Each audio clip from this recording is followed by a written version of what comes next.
Hello friends, ಇವತ್ತಿನ ಸಂಚಿಕೆಯಲ್ಲಿ ಏನಾಯಿತು ಅಂತ ನೋಡ್ಕೊಂಡು ಬರೋಣ ಬನ್ನಿ. ನಂದನ್ ಮನೆಯಲ್ಲಿ ಹಾಲ್ನಲ್ಲಿ ಎಲ್ಲರೂ ಇರ್ತಾರೆ. ಆಗ ನಂದನ್, ಏಯ್ ಸುಂದ್ರ, ನಿನ್ನೆ ಶಾಂತಲಾ ಮಿಸ್ ಅವರಿಗೆ ಯಾರೋ ತೆಂಗಿನಕಾಯಿ ಕೊಟ್ಟಿದ್ದು ಅಂತಾರೆ. ನಾನೇ ಬಾವ, ನಾನೇ ಅಂತಾನೆ ಸುಂದ್ರ. ಅವರು 30 ಕೇಳಿದರೆ ನೀನು 25 ಕೊಟ್ಟಿದ್ದೀಯಂತೆ ಅಂತಾರೆ ನಂದನ್. ಇಲ್ಲ ಬಾವ, ನಾನು 30 ಕೊಟ್ಟಿದ್ದು, ಮೋಸ್ಟ್ಲಿ ಅವರು 5 ಅಲ್ಲೇ ಉಳಿಸ್ಕೊಂಡಿರ್ತಾರೆ ಅಂತಾನೆ ಸುಂದ್ರ. ಏಯ್ ತಲೆ ಹರಟೆ, ಸರಿಯಾಗಿ ಯೋಚನೆ ಮಾಡಿ ಹೇಳು ಅಂತಾರೆ ನಂದನ್. ಇಲ್ಲ ಬಾವ, ಅಂಗಡಿಲಿ ನಾನೇ ಉದುರಿಸ್ಕೊಂಡು ಹೋಗಿದ್ದೆ, ಸರಿ ಮಾಡ್ತೀನಿ ಅಂತಾನೆ ಸುಂದ್ರ. ಎಷ್ಟೋ ಬೇಜವಾಬ್ದಾರಿ ನಿನಗೆ, ಹೇಳಿದ ಒಂದು ಕೆಲಸನ ನೆಟ್ಟಗೆ ಮಾಡೋಕ್ಕೆ ಬರೋದಿಲ್ವಾ ತಲೆ ಹರಟೆ ತಂದು ಅಂತಾರೆ ನಂದನ್. ಚಿಕ್ಕಪ್ಪ, ವ್ಯವಹಾರ ಮಾಡಬೇಕಾದ್ರೆ 2 ಕಣ್ಣು 2 ಕಿವಿ ಇದ್ರೆ ಸಾಲದು, ಮೈಯೆಲ್ಲ ಕಣ್ಣು ಕಿವಿ ಇರಬೇಕು. ಇನ್ಮೇಲೆ ಹುಷಾರಾಗಿ ನೋಡ್ಕೊಳ್ಳಿ ಅಂತಾಳೆ ಪ್ರಿಯಾ. ಸುಂದ್ರಂಗೆ ತುಂಬ ಚೆನ್ನಾಗಿ ಗೊತ್ತಮ್ಮ ವ್ಯವಹಾರ ಏನು. ಒಂದೆರಡು ಸಲ ಈ ತರಹ ಎಡವಟ್ ಮಾಡ್ಕೋತಾನೆ, ಏನಾಗಲ್ಲ ಅಂತಾರೆ ನಂದನ್. ಸರಿ ಮಾವ, ಅದು ಮಾವ ನಿನ್ನೆ ಕಳ್ಳ ಬಂದಾಗಿಂದ ನನಗೆ ತುಂಬ ಭಯ ಆಗ್ತಿದೆ. ಒಡವೆನೆಲ್ಲ ಜಾಸ್ತಿ ಇದೆ, ಕಳ್ಳ ಇನ್ನೊಂದ್ಸತಿ ಬಂದು ಅದನ್ನೆಲ್ಲ ಕದ್ಬಿಟ್ರೆ ಅಂತ ಭಯ ಆಗ್ತಿದೆ ಮಾವ. ಅದಕ್ಕೆ ಒಡವೆಗಳನ್ನು ತಗೊಂಡೋಗಿ ಲಾಕರಲ್ಲಿ ಇಡೋಣ ಅಂತ. ನೀವೇನು ಹೇಳ್ತೀರಾ ಮಾವ ಅಂತಾಳೆ ಪ್ರಿಯಾ. ಅಲ್ಲ ಸುಂದ್ರ, ಯಾರನ್ನು ನೋಡಿ ಕಳ್ಳ ಅನ್ನೋ ಗೊತ್ತಿಲ್ಲ ಅಂತಾರೆ ನಂದನ್. ಕಳ್ಳನ ಬಾವ ಅಂತಾನೆ ಸುಂದ್ರ. ತಲೆಹರಟೆ ಕಣ್ಣು ನೀನು. ಆದರೂ ಅಷ್ಟೊಂದು ಬೆಲೆ ಬಾಳೋ ಒಡವೆನೆಲ್ಲ ಮನೇಲಿ ಇಟ್ಕೊಳ್ಳೋದು ಕ್ಷೇಮ ಅಲ್ಲ, ಏನು ಮಾಡೋದು ಅಂತಾರೆ ನಂದನ್. ಮಾವ, ಅಮ್ಮ ಅವ್ರ ಒಡವೆನ ನನ್ನ ತಂಗಿ ಒಡವೆಗಳನ್ನು ಲಾಕರಲ್ಲಿ ಇಟ್ಟಿದ್ದಾರೆ. ಅದಕ್ಕೆ ನನ್ನ ಒಡವೆಗಳನ್ನು ತಗೊಂಡು ಹೋಗಿ ಕೊಟ್ಟರೆ ಅವರು ಅದನ್ನು ಸೇಫಾಗಿರ್ತಾರೆ ಅಂತಾಳೆ ಪ್ರಿಯಾ. ನಂದು ಸ್ವಲ್ಪ ಒಡವೆಗಳಿದೆ. ಮೊನ್ನೆ ಮೀನಾ ಅವ್ರ ಅಮ್ಮ ಬಂದು ಅವ್ರ ಒಡವೆ ಕೊಟ್ಟು ಹೋಗಿದ್ದಾರಮ್ಮ. ಹಾಗೆ ನಮ್ಮ ಅಮ್ಮು ಅಂತ ಅಮೂಲ್ಯನ ನೋಡುವಾಗ ಹೇಳಬೇಡಿ ಅಂತ ಸನ್ನೆ ಮಾಡ್ತಾಳೆ ಅಮೂಲ್ಯ. ನಮ್ಮೆಲ್ಲರ ಒಡವೆನ ಇಲ್ಲೇ ಯಾವುದಾದ್ರೂ ಹತ್ರದಲ್ಲಿ ಬ್ಯಾಂಕ್ ಇದ್ದರೆ ಆ ಲಾಕರಲ್ಲಿ ಇಟ್ಬಿಡಬಹುದಲ್ವಾ ಅಂತಾರೆ ಗಿರಿಜಾ. ಹೌದಲ್ವಾ ಗಿರಿಜಾ, ಹಾಗೆ ಮಾಡ್ಬೋದು ಅಂತಾರೆ ನಂದನ್.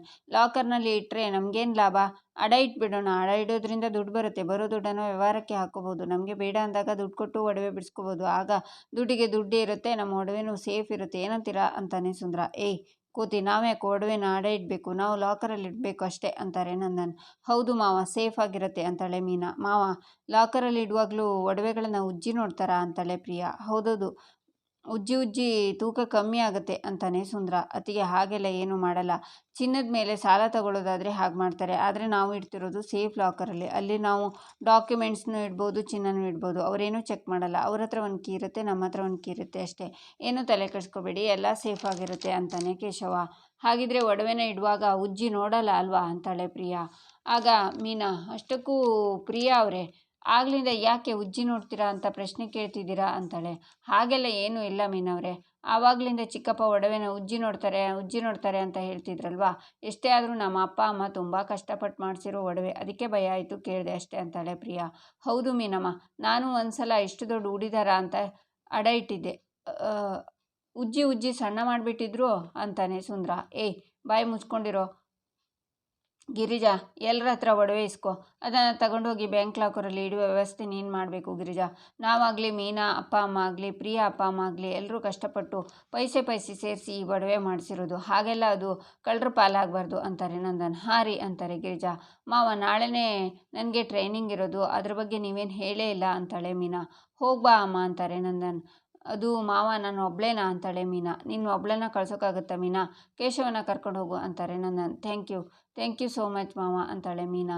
ನಂದನ್ ಅಲ್ಲಿಂದ ಹೋಗ್ತಾರೆ. ಆಗ ವಲ್ಲಭ ಕೇಶವನ ತಪ್ಪಿಕೊಂಡು, ಕಂಗ್ರ್ಯಾಚುಲೇಷನ್ಸ್ ಬ್ರದರ್, ಹೊಡೆದಲ್ಲ ಲಾಟ್ರಿ ಅಂತಾನೆ. ಅತ್ತೆ ಮಾವ ಒಪ್ಕೊಂಡಿದ್ರು ಅಂತಾಳೆ ಮೀನಾ.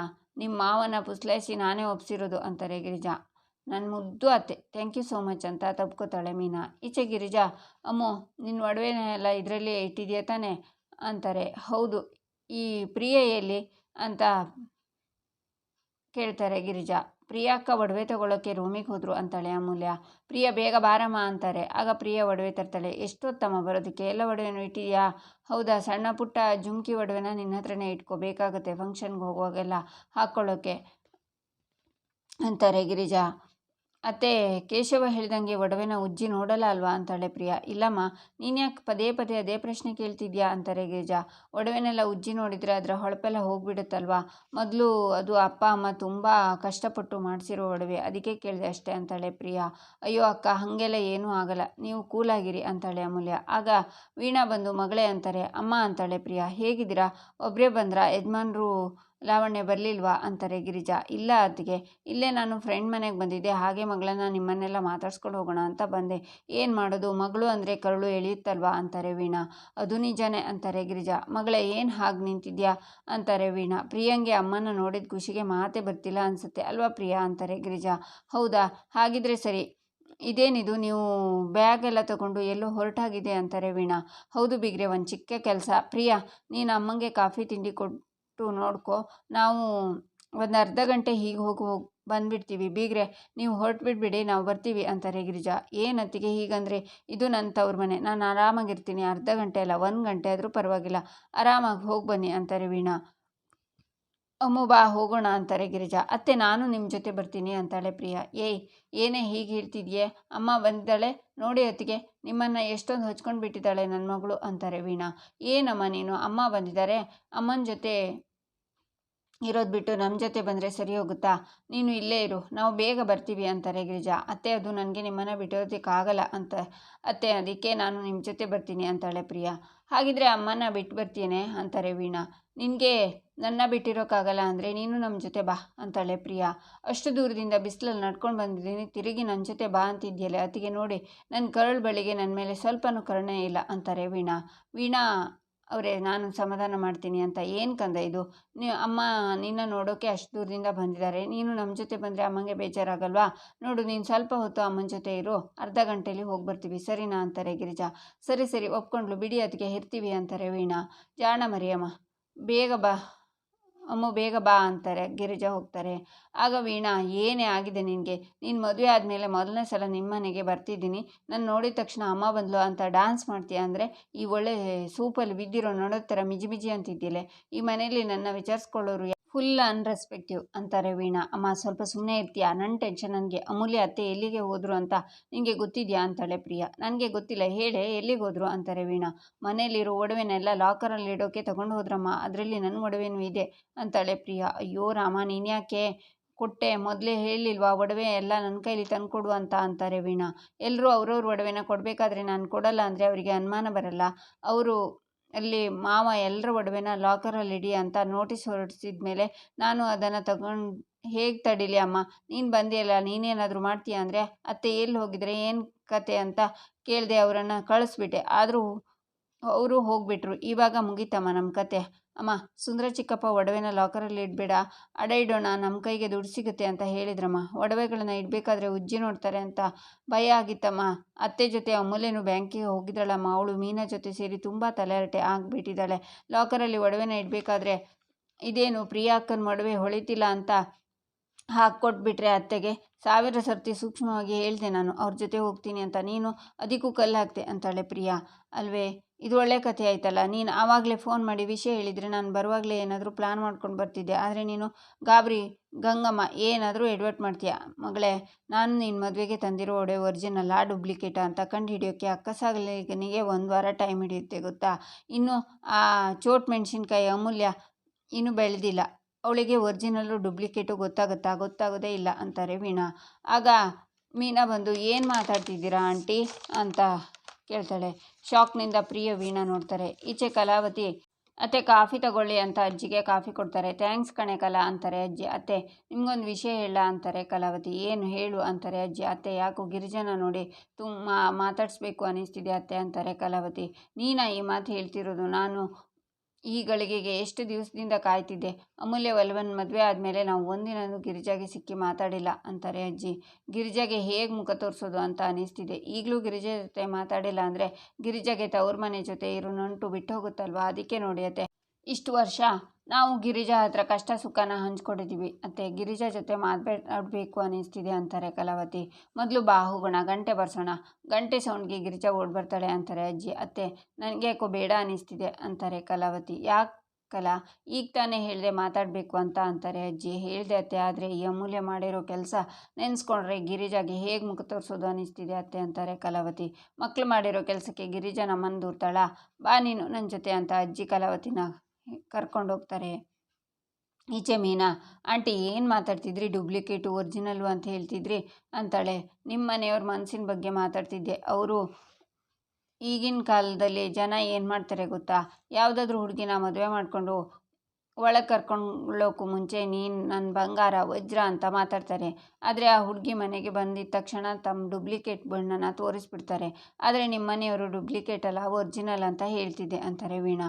ಹೌದಾ, ಆದರೆ ಇದು ಒರಿಜಿನಲ್ಲ ಡೂಪ್ಲಿಕೇಟಾ ಅಂತ ಗೊತ್ತೇ ಆಗಲ್ಲ ಅಂತ ಹೇಳ್ದಾಗಿತ್ತು. ಯಾಕಂಟಿ ಸುಮ್ಮನಾದ್ರಿ ಅಂತಾಳೆ ಮೀನಾ. ನೀನು ತುಂಬ ಬೇಗ ಬೇಗ ಪ್ರಶ್ನೆ ಕೇಳ್ತೀಯಲ್ಲ, ಸ್ವಲ್ಪ ಪ್ರೊಸೆಸ್ ಮಾಡ್ತಿದ್ದೀನಿ ಅಂತಾರೆ ವೀಣಾ. ಪ್ರೊಸೆಸ್ಸಾ ಅಂತಾಳೆ ಮೀನಾ ಅವರೇ, ಮದುವೆ ಆದಮೇಲೆ ಅಮ್ಮ ಮೊದಲನೇ ಸರ್ತಿ ಮನೆಗೆ ಬಂದಿದ್ದಾರೆ. ಅಮ್ಮ ಮಗಳು ಏನೋ ಮಾತಾಡ್ತಿದ್ವಿ, ಅದನ್ನು ಕೇಳಿಸ್ಕೊಳ್ಳೋದು ಅಲ್ಲೇ ಏನು ಮಾತಾಡ್ತಿದ್ರಿ ಅಂತ ಬೇರೆ ಕೇಳ್ತಿದ್ದೀರಾ? ಮದುವೆ ಫಿಕ್ಸ್ ಮಾಡಿದಾಗಿಂದಲೂ ನಮ್ಮ ಅಮ್ಮ ಏನೇ ಮಾತಾಡಿದ್ರು ಪೊಲೀಸರ ಥರ ಪದೇ ಪದೇ ಬಂದು 100 ಪ್ರಶ್ನೆನ ಕೇಳ್ತೀರಾ? ಇದೇನಾ ನೀವು ಮನೆಗೆ ಬಂದಿರೋ ಅತಿಥಿಗಳನ್ನು ನೋಡ್ಕೊಳ್ಳೋ ರೀತಿ ಅಂತಾಳೆ ಪ್ರಿಯಾ. ಹಾಗಲ್ಲ ಪ್ರಿಯ ಅವರೇ, ಆಂಟಿನೇ ಹೇಳ್ತಿರ್ತಾರೆ ನಾನು ಅವ್ರ ಮಗಳ ಥರ ಅಂತ.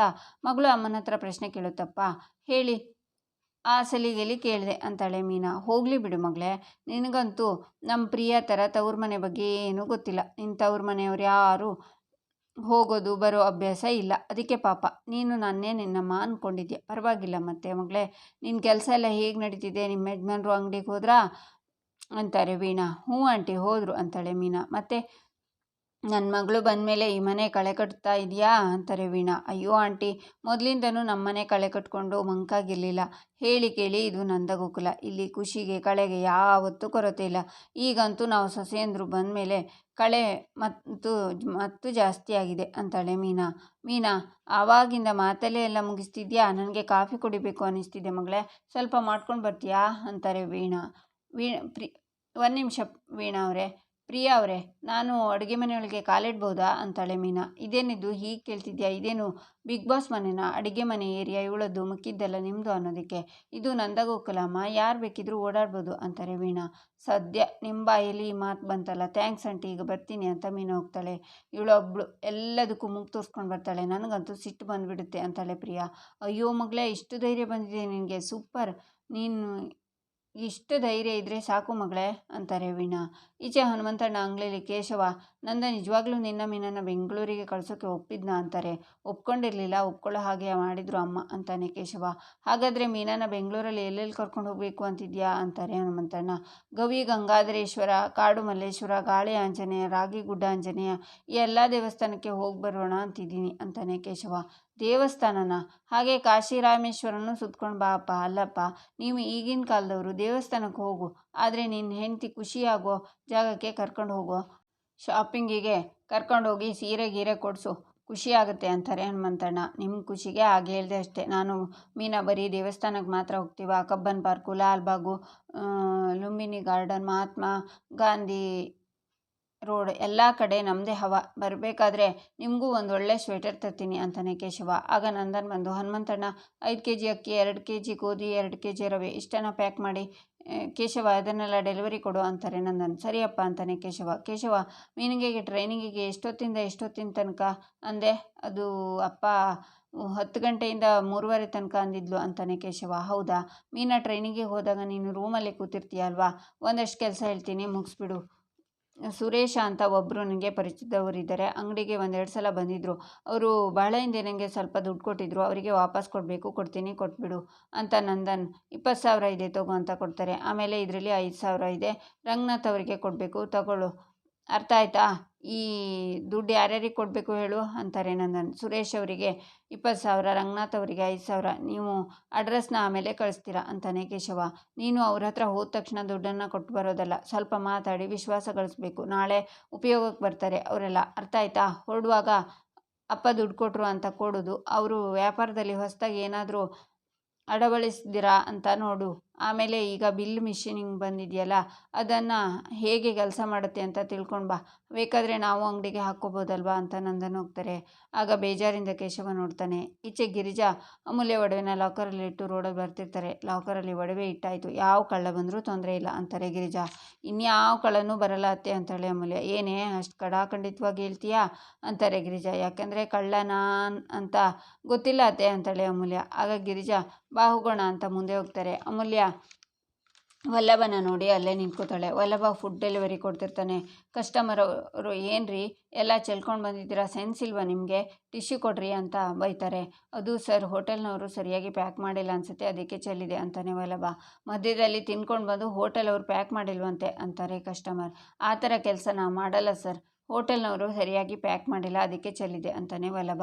ನನಗೆ ಇದ್ರ ಉತ್ತರ ಕೊಡ್ತೀಯಾ, ಟಿಶ್ಯೂ ಕೊಡು ಬೇಗ ಅಂತ ಟಿಶ್ಯೂ ತಗೊಂಡು ಒರೆಸ್ತಾ ಎಷ್ಟು ಚೆಲ್ಕೊಂಡು ಬಂದಿದೆ ನೋಡು, ಎಷ್ಟು ಗಲೀಜಾಗಿದೆ, ನೆಕ್ಸ್ಟ್ ಟೈಮ್ ಡೆಲಿವರಿ ಮಾಡ್ಬಾ ನಮ್ಮ ಮನೆ ಹತ್ರ, ಇದೇ ನಿನಗೆ ಅಂತ ಟಿಶ್ಯೂನ ಅವನ ಮುಖಕ್ಕೆ ಬಿಸಾಕ್ತಾನೆ. ಅಮೂಲ್ಯಂಗೆ ಅದನ್ನು ನೋಡಿ ಬೇಜಾರಾಗುತ್ತೆ. ಸರ್ ರೇಟಿಂಗ್ಸ್ ಅಂತಾನೆ ವಲ್ಲಭ. ರೇಟಿಂಗ್ಸಾ ನಿನ್ನ ಮುಖಕ್ಕೆ ಅಂತ ಕಸ್ಟಮರ್ ಹೋಗ್ತಾರೆ.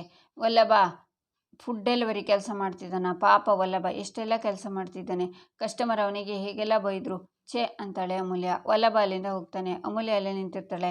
ಆಗ ಗಿರಿಜಾ ವಾಪಸ್ ಬಂದು, ಅಮ್ಮು ಇಲ್ಲೇ ನಿಂತ್ಕೊಂಡು ಏನೇ ಮಾಡ್ತಿದ್ದೆ, ಯಾಕೆ ಮುಖ ಬಾಡಿದೆ, ಏನಾಯಿತು ಅಂತಾರೆ. ಏನಿಲ್ಲ ಅಂತಾಳೆ ಅಮೂಲ್ಯ. ಬಾ ಮನೆಗೆ ಹೋಗೋಣ ಅಂತ ಗಿರಿಜಾ ಅಮೂಲ್ಯನ ಕರ್ಕೊಂಡು ಹೋಗ್ತಾರೆ.